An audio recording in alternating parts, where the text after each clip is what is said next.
Are you feeling stuck in your current job? Have you been at this for a while and don't know how to make the leap to the next level of your career?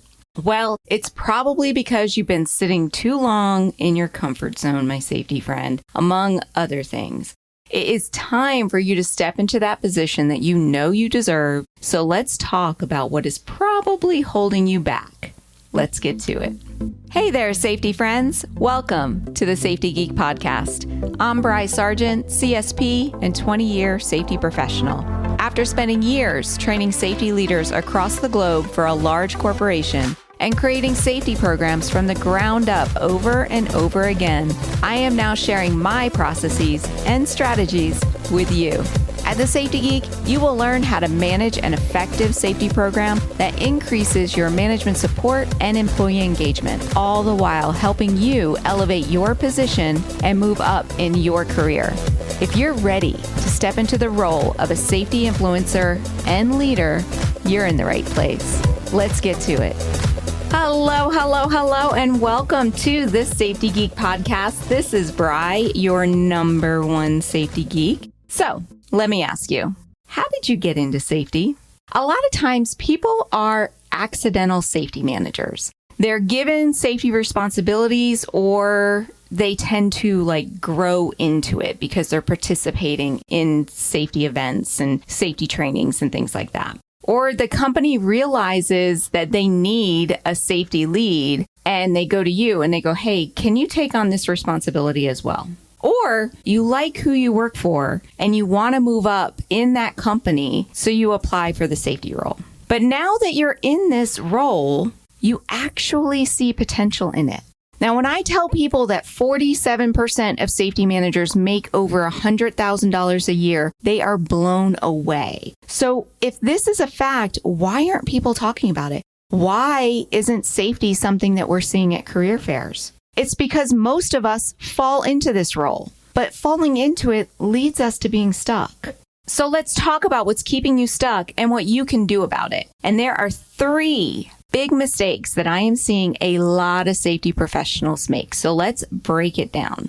Number 1, they are stuck in the old belief of working their way up in one company. You know, when I was growing up, this is how work was actually shown to me. My whole life as a child, and my mom was self-employed. She owned her own business, and my dad was in the Air Force. But they both had this belief that unless you owned your own business or were in the military, you had to start at the bottom of the company and work your way up. And that over the years, you will eventually get to where you're going. They believe this so much that 3 years ago, when I was laid off from my corporate job, both of them said to me, great, now you have to start over again. They honestly thought I was going to have to start off at a receptionist position and work my way up. Starting off as a janitor and work my way up. My 20 years of safety didn't give me any skills that I could just walk into the same kind of position at a different company. This is an old belief. And over the years, loyalty to employees is gone. And there is actually an advantage to the employee if you're changing companies. For one, you gain more skills and experience. If you stay at one company, you're very limited in your skills, only to what applies within that company, unless you happen to be working for a company that has a lot of different industries. I actually was the director of safety at a place that had 6 or 7 different industries within it. The other advantage of changing companies is that it increases your pay. So I do want to caution you about this, though, because you don't want to be seen as a job jumper. So when we look at your resume, you don't ever want to be seen as every year they're changing jobs. So why would I hire them when in a year they're likely to be gone? So employers do look at that. So you don't want to be a job jumper. But if you stick to a schedule of 3 years minimum, you stay at a job for 3 years and then you start looking for another one, you are going to end up gaining skills and experience that actually help you to move up in your safety career or your career in general. So that is one mistake that I'm seeing a lot of safety managers make, is that they have this belief that they have to start at the bottom and work their way up and stay at one company for a really, really long time. Now, mistake number 2 is that they believe that they can only do safety in one industry, that they are too scared to branch out into a different industry. And I am here to tell you, my safety friend, that safety is safety is safety. Regardless of what industry you are in, it always starts off the same. You do a hazard assessment, you learn about the regulations that apply to that company, you set up inspections, training, you learn about claims, you start changing behaviors. That is safety. The processes and the strategies and the behaviors, they all stay the same. The only difference is the environment. Maybe you're going from a manufacturing environment to a construction environment, or to a shipyard, or to a farm, or you're going from pharmaceuticals to food, or from food to steel manufacturing. Who knows? But there is no difference. Safety is safety is safety. What is scaring people is the fact that they don't understand or know the regulations that apply to that company like the back of their hand. But anyone who has been in safety knows that we all started off there at some point. It's not that hard to grab a reg book and read it and learn up on it. And there is so much advantage to you when you actually gain skills in different industries. So think about it. If I am hiring a safety professional, do I want to hire the person who has always been in food safety their entire career, and now who I'm hiring for is manufacturing, let's say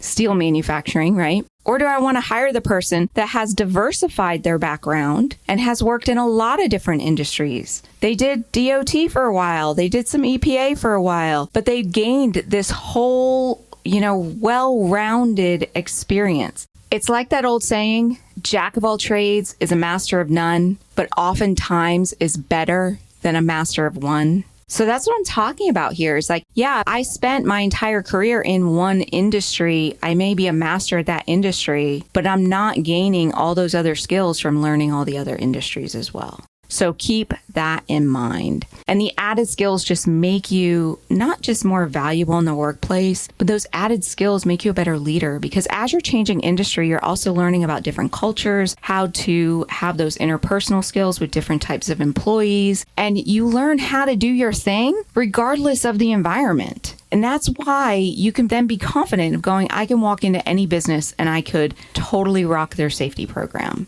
And you will feel that confidence when you have that background experience.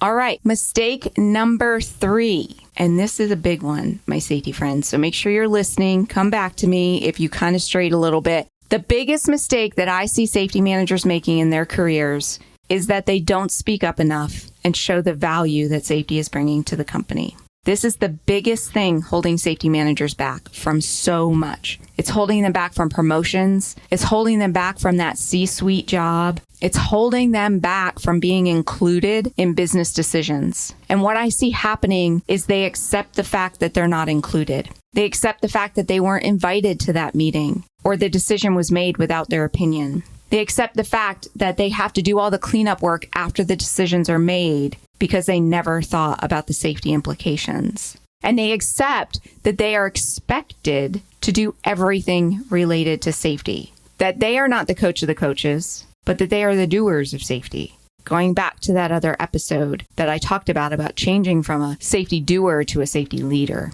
All of this changes when you speak about safety a different way. And I want you to take this to heart. Safety is the most important department of pretty much every business out there, because it is the only department that positively affects all the other departments. No other department in your company can say that. We positively affect every single department. And companies with a robust safety program and a strong safety culture, they make more money. But it is up to you to show them that. You have to start showing them what the return on investment is of your safety training, of how you help them improve their efficiencies, and how having a strong safety program reduces quality issues and returns of their product, and how you improve employee morale and you reduce turnover. Turnover is expensive, so you're saving them a ton.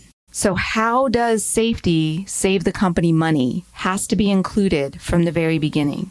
And you have to make sure that you are being a team player out there and not a Debbie Downer. You're not the one that comes in and tells them how they can't do their projects because it's against regulations. You're the one that comes in and says, well, if you do it right, the return on investment is this, and this is what we'll get for it. And this is how you can do this, not only in compliance, but you'll be treating the employees the right way. The biggest mistake is staying small and keeping your mouth shut. You have to know your worth and be expected to be treated like a valuable member of the management team. But until you start speaking the value that safety has, you don't believe it yourself. It's so sad to me when I speak to safety leaders and they're complaining about management support and commitment, but they're not selling safety. They're not making the case for safety.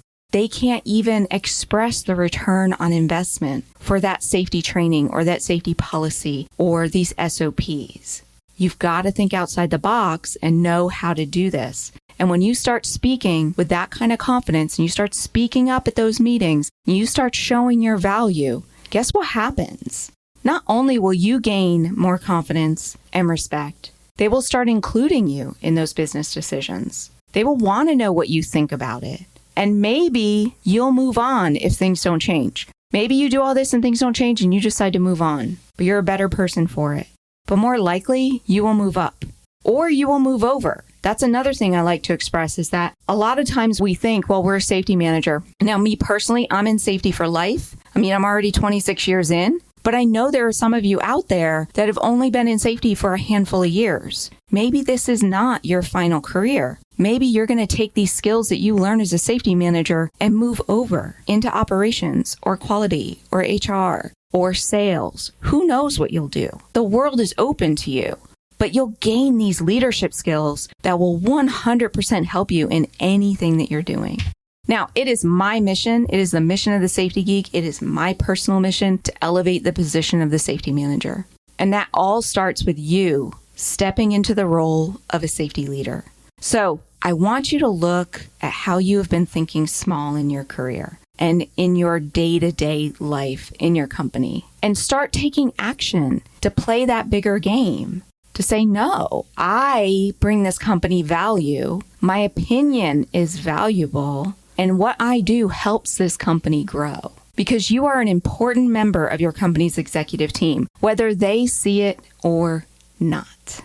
Alrighty, that is what I have for you today, my safety friend. If you like this stuff and you are ready to actually take your career to the next level, then you need to make sure that you get on the waiting list for the Safety Network. It will be opening its doors in the next couple weeks. I promise you, it might even be less than a week by the time this airs. So just go to thesafetygeek.com/PDN. Get on that wait list so that you are the first one to know. Because I'm going to be giving you the skills and the resources to not only move your career forward, but to make you a better safety leader. So I will see you in the next episode and in the Safety Network. Bye for now. Hey, if you're just getting started in safety, or you've been at this for a while and are hitting a roadblock, then I want to invite you to check out Safety Management Academy. This is my in-depth online course that not only teaches you the processes and strategies of an effective safety management program, but how to entwine management support and employee participation throughout your processes. Are you ready to finally understand exactly what you should be doing and ditch that safety police hat forever? Then you have got to join me and your fellow safety scholars over at Safety Management Academy. Just go to thesafetygeek.com/SMA to learn more and to get started. That's thesafetygeek.com/SMA. And I will see you in our next students only live session. Bye for now.